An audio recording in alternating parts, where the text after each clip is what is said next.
এখন আমি আপনাদের সাথে একটি নিরামিষ সুস্বাদু রেসিপি শেয়ার করছি। আর এই সুস্বাদু নিরামিষ রেসিপিটি সম্পূর্ণভাবে দেখে নেওয়ার জন্য কোনো প্রকার স্কিপ না করে সম্পূর্ণ ভিডিওটি অবশ্যই আমার সাথে থেকে দেখে নিন।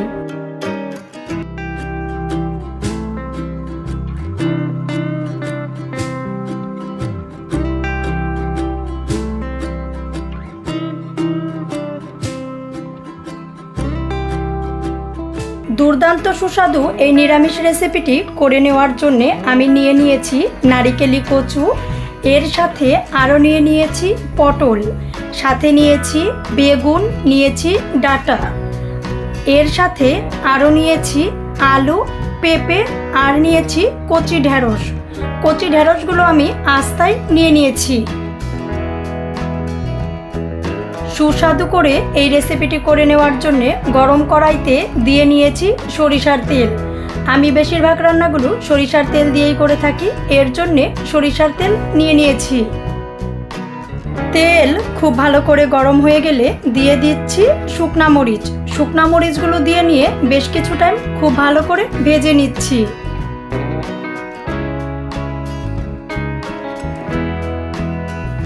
শুকনা মরিচগুলো কিছু টাইম ভেজে নেওয়ার পর দিয়ে দিচ্ছি তেজপাতা, এর সাথে আরও দিয়ে দিচ্ছি এলাচ, দারুচিনি,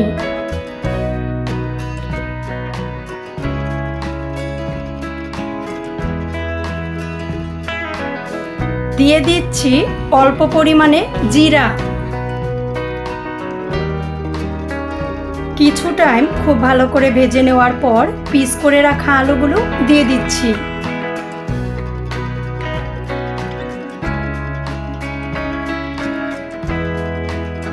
আলুগুলো দিয়ে দেওয়ার পর দিয়ে দিচ্ছি পিস করে রাখা পেঁপে,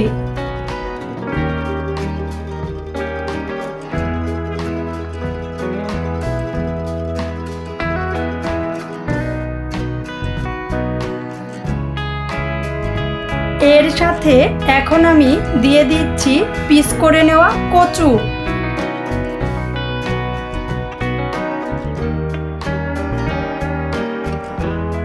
দিয়ে দিচ্ছি টেস্ট অনুযায়ী লবণ।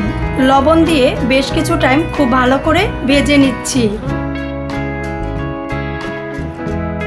বেশ কিছু টাইম খুব ভালো করে ভেজে নেওয়ার পর দিয়ে দিচ্ছি পিস করে নেওয়া ডাঁটা। শক্ত সবজিগুলো আগে বেশ কিছু টাইম ভেজে নিয়ে ডাঁটাগুলো দিয়ে নিয়ে আরও কিছু টাইম ভেজে নিচ্ছি। বেশ কিছু টাইম সবজিগুলো খুব ভালো করে ভেজে নেওয়ার পর সয়াবিনগুলো গরম জল দিয়ে খুব ভালো করে ধুয়ে রেখেছিলাম, এর সাথে দিয়ে নিয়ে খুব ভালো করে ভেজে নিব।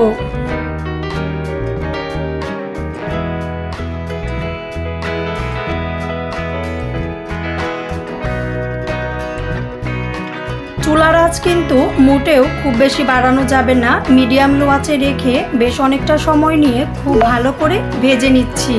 বেশ অনেকটা সময় মিডিয়াম লো আঁচে রেখে খুব ভালো করে ভেজে নেওয়ার পর দিয়ে দিচ্ছি পিস করে নেওয়া পটল আর বেগুন।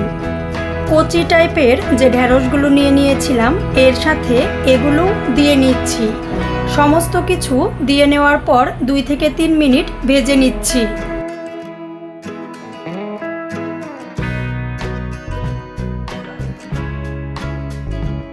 বেশ অনেকটা সময় নিয়ে সব সবজিগুলো যখন খুব ভালো করে ভেজে নেওয়া শেষ, দিয়ে দিচ্ছি অল্প পরিমাণে জল। শুকনা মশলাগুলো দিয়ে নেওয়ার আগে জলটা দিয়ে নিলে কষিয়ে নিতে খুব বেশি ভালো হয়, মশলাগুলো পুড়ে যায় না, এর জন্য জলটা দিয়ে নিয়েছি। 1 চামচ দিয়ে দিচ্ছি হলুদের গুঁড়া, দিয়ে দিচ্ছি 1 চামচ শুকনা মরিচের গুঁড়া। ঝালটা আপনি আপনার টেস্ট অনুযায়ী দিয়ে নেবেন, আমি আমার টেস্ট অনুযায়ী 1 চামচ দিয়ে নিয়েছি। 1 চামচ দিয়ে নিয়েছি ধনিয়ার গুঁড়া। সবগুলো মশলা দিয়ে দেওয়ার পর মিডিয়াম লো আঁচে রেখে বেশ অনেকটা সময় নিয়ে খুব ভালো করে কষিয়ে নিচ্ছি।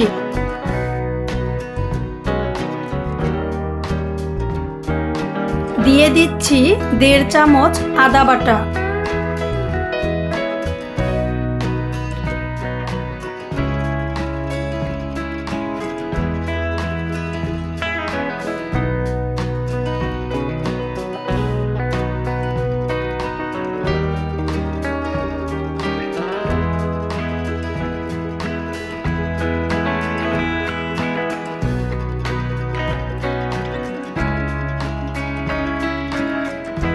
বেশ অনেকটা সময় নিয়ে খুব ভালো করে কষিয়ে নিতে নিতে যখন জল শুকিয়ে মশলার গায়ে তেল ছেড়ে দিয়েছে তখন দিয়ে দিচ্ছি জল দিয়ে দেওয়ার পর চুলার আঁচটা বাড়িয়ে দিচ্ছি। চুলার আঁচটা বাড়িয়ে দিয়ে রান্না করে নিচ্ছি 4 থেকে 5 মিনিটের মতো। বেশ অনেকটা সময় নিয়ে তরকারিটা রান্না করে নিতে নিতে তরকারিটা যখন আমাদের প্রায় হয়ে এসেছে তখন দিয়ে দিচ্ছি 1 চামচ ভাজা জিরার গুঁড়া।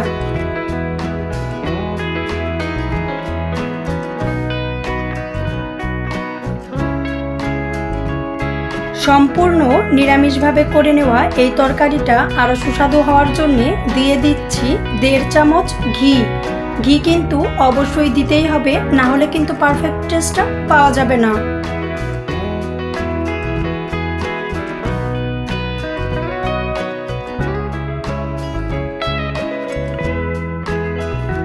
ঘি দিয়ে দেওয়ার পর 1 থেকে 1.5 মিনিট রান্না করে নিয়ে চুলাটা বন্ধ করে নিচ্ছি। আমাদের কিন্তু সম্পূর্ণ নিরামিষভাবে তরকারিটা রান্না করে নেওয়া শেষ। সম্পূর্ণ নিরামিষভাবে করে নেওয়া এই তরকারিটি দেখে আপনাদের কেমন লেগেছে অবশ্যই কমেন্টস করে জানিয়ে দিবেন। ভালো লাগলে লাইক করবেন, শেয়ার করবেন। ভিন্ন ভিন্ন ধরনের সুস্বাদু নিরামিষ রেসিপি জন্মাষ্টমী, রাধাষ্টমী থেকে শুরু করে ভিন্ন ভিন্ন ধরনের অন্নকূটের প্রসাদের রেসিপিগুলো পাওয়ার জন্য অবশ্যই আমাদের চ্যানেলটি সাবস্ক্রাইব করে আমাদের চ্যানেলের সাথেই থাকবেন।